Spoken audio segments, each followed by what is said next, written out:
Owerri Road. Nigeria Customs Service partners Federal Ministry of Transportation to boost trade. United Nations warns of full-scale civil war in Sudan. Before the news in detail, here is a special message. Governor Chukwuma Soludo has come for a total turnaround maintenance of the Anambra state economy and promotion of core Igbo values. Let us give him maximum support for the task ahead. Good evening and glad to have you join us on the news tonight. My name is Maureen Stone Enujoke. The Deputy Governor of Anambra State, Dr. Nyekachukwu Ibezim, says the present government of Professor Chukwuma Soludo is committed to lifting the Anambra out of poverty, improving the economy in addition to ending various land disputes across the state. The Deputy Governor stated this during a meeting with members of the Anambra State Boundary Committee at the Government House, Oka. Government House correspondent Emmanuel Okonkwo filed the report. Taken from here.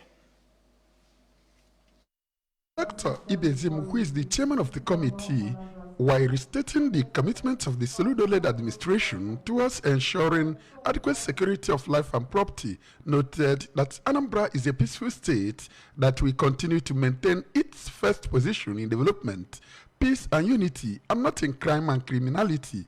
The Deputy Governor further maintained that life is precious, adding that the Soludo government cannot allow any kind of careless loss of life in the state any longer. Dr. Ibezim asked members of the committee to see the task as an opportunity to serve the state and save lives. It's not an easy task. Mr. Governor keeps saying that land in Anambra State is the most precious commodity. My land mass, we are small as a state, and we are being ravaged by erosion. Recently, the flooding menace. So we can understand why every community wants to get the greater chunk of any space they see. But we need to do this in a very structured way. The Special Assistant to the Governor on Boundary Matters, Mr. Ekenechukwu Okoye, said that the committee is ready and committed to serve the Anambra and contribute its quota towards making the state more habitable. The State Attorney General and Commissioner for Justice, Professor Sylvia Ifemeje, Commissioner for Information, Sir Paul Nwosu, Commissioner for Lands, Professor Ofonze Amuchaze, Commissioner for Local Government, Chieftaincy and Community Affairs, Mr. Tony Collins Mwabwanne, Traditional Ruler of Ukulu, Igwe Peter Oyanwa, that of Umumbo, Igwe Ikechukwu Chidube, Executive Secretary, State Boundary Committee, Mr. Jude Okoli, are among members of the committee. The Anambra State Government Committee of Inquiry set up to investigate Ms. Soma Ejikeme's case has confirmed that what she has been parading was fake UTME results. The committee, in a report released yesterday entitled Report of Committee of Inquiry on Ms. Soma Ejikeme Matter, discovered that she manipulated the results using her phone. According to the report, Ms. Soma confessed before the panel in the presence of the principal of her school, Anglican Girls Secondary School, Newi, and the Education Secretary of Newi Diocese of the Anglican Communion. The committee, headed by Professor Augustine Nonyelu, in the report recommended that the girl in question tenders apology to JAMB, her school, the diocese, and the Anambra State government. They, among other things, recommended that she undergoes a psychological treatment and counseling. Anambra State government has intervened at the gully erosion devastating a lane at Oba axis of Onitsha Owerri Road. The Commissioner for Works and Infrastructure, Engineer Ifeanyi Okoma, who visited the site, said that the state government is moving immediately to arrest the situation and prevent further devastation. We have the details. According to Engineer Okoma, there is an urgent, critical and emergency situation as the road is about to be cut into two. He said that the road belongs to the federal government, but if not checked, would lead to loss of life and property of Anambra, adding that the governor had directed immediate arrest of the situation. Engineer Koma said that the state government has engaged Tamad Construction Company to move in immediately and bring the situation under control. On his part, the director of Tamad Construction Company, Engineer Tony Madi, assured that they are doing everything possible to contain the erosion in order to avert future landslide. Lamenting the menace, a resident of Vision World Estate Oba, Mr. Ikenna Ajulufo, recounted the untold hardship the erosion brought to them, adding that they are at risk of losing their lives and properties. He said that they have heaved a sigh of relief when they saw heavy-duty construction equipment moving to the site and commended Governor Soludo for the quick response. Anambra State Children's Sexual and Gender-Based Violence Magistrate Court, Oka, has granted one Mr. Onyebara custody of his grandchild after a series of abuse by her biological mother. We have the details. The order was granted in court after the Commissioner for Women and Social Welfare, Mrs. Ifi Obinabo, rescued the 7-year-old girl from her mother, Ogochukwu Onyebara, who allegedly maltreated, abused, and inflicted severe body injuries on. Also, the said mother, Ogochukwu, was arrested, detained, and charged to court on offenses bordering on child abuse. According to eyewitnesses, the mother often used heated knife to inflict injuries on the said child and also beat her up mercilessly, which prompted them to contact the ministry for rescue. The ministry, after giving the 7-year-old medical treatment, traced her family and prayed the court to grant her order to reunite the child with her grandparents. As at the time of this report, the ministry has handed over the said child to her grandfather, Mr. Onyebara, according to the order of the court. Anambra State Police Command has cautioned the people against spreading false security alerts.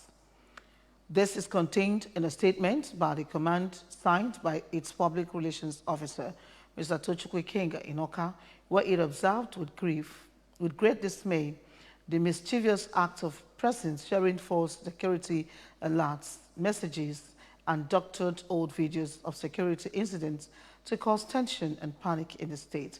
The statement maintained that the command shall invoke relevant cyber laws on persons found wanting in that regard. The command promises that it will not take for granted the confidence the people repose in them for the protection of the property and life, and assured that it has teamed up with other security agencies to bring security to the people, and in that the police, with other security agencies, have intensified patrols, improved security dominance and surveillance in the state. The statement urged the public to call the command control room number on 07039194332 or the public relations officer on 08039334002 for any security services.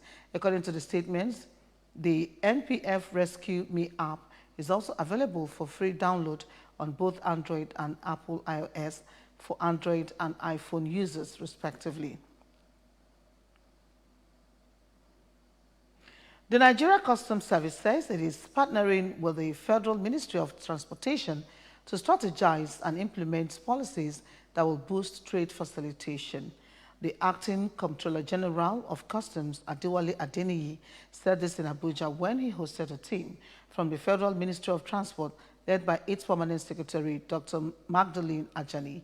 Adeniyi noted that the service would make use of the instrumentality of its Customs and Excise Management Act 2023 as amended in ensuring the disposal of overtime cargoes from the ports.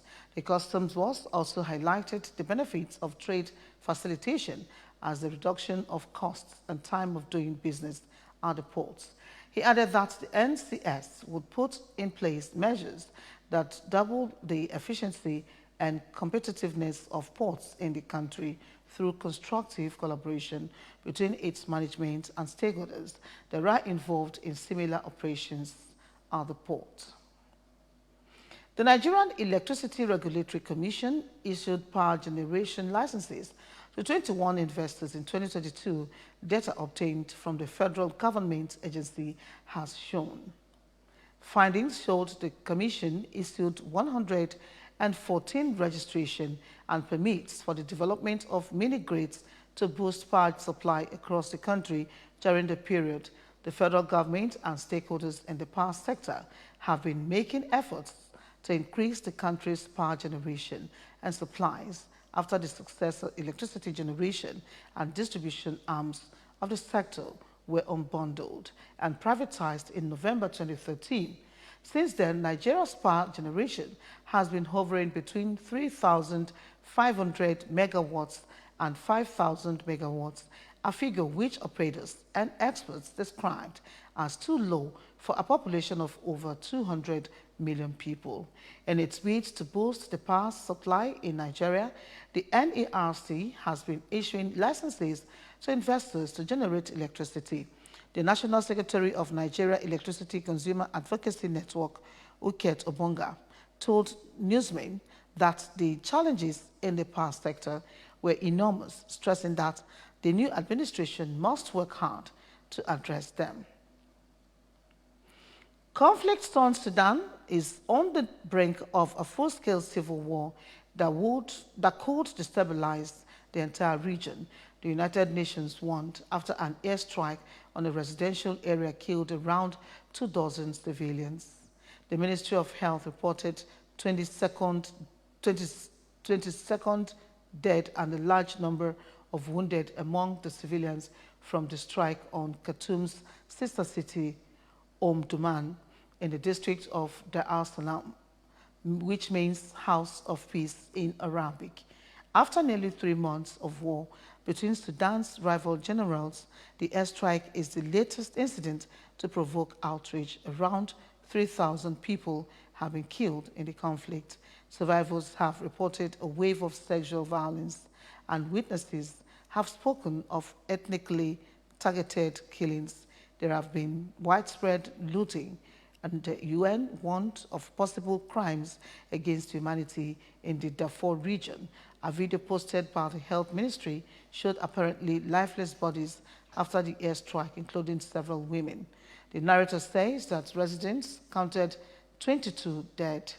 The paramilitary Rapid Support Forces, RSF, fighting the regular army, claimed that the strike killed 31, and since the war began, paramilitaries have established bases in residential areas, and they have been accused of forcing civilians from their homes. UN Secretary General Antonio Guterres condemned the airstrike in Omdurman, which he said reportedly killed at least 22 people and wounded dozens. His deputy spokesperson, Farhan Haggard, said in a statement.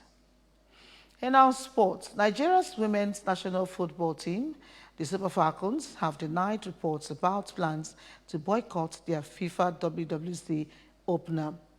The Super Falcons are in Australia preparing for the global showpiece co-hosted by New Zealand and Australia.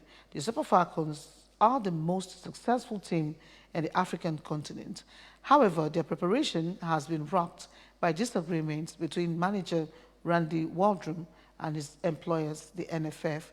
Following a war of words between Waldrum and the NFF, there was a report about the Falcons reportedly planning to boycott the game against Canada on July 21 in Australia. As reported, the Falcons have plans to boycott their opener at the FIFA WWC until the current situation with the NFF is settled. However, the captain of the team, Onome Ebi, has now come out to debunk the rumors. According to the experienced defender, the Falcons are focused on the task ahead and have no idea where the report on strike action came from. Super Falcons coach Randy Waldrum has had a heated exchange with the NFF ahead of the World Cup. Onome, who will play in her 6th FIFA Women's World Cup, added that the Falcons are in good spirits and ready to go.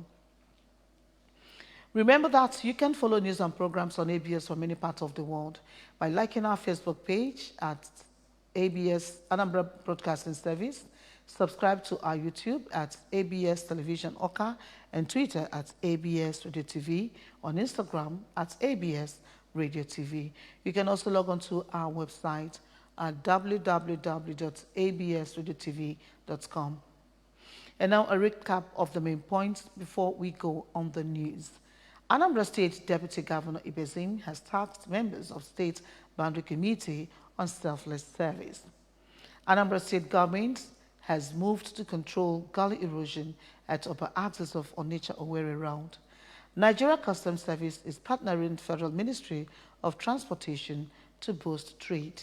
And on the foreign scene, United Nations has warned of full-scale civil war in Sudan. And here is a special message. Governor Chukwuma Soludo has come for a total turnaround maintenance of the Anambra State economy and promotion of core Igbo values. Let us give him maximum support for the task ahead. And that does it on the news for tonight. Thank you so very much for watching. My name is Maureen Stone Enijoke. Good night and stay blessed.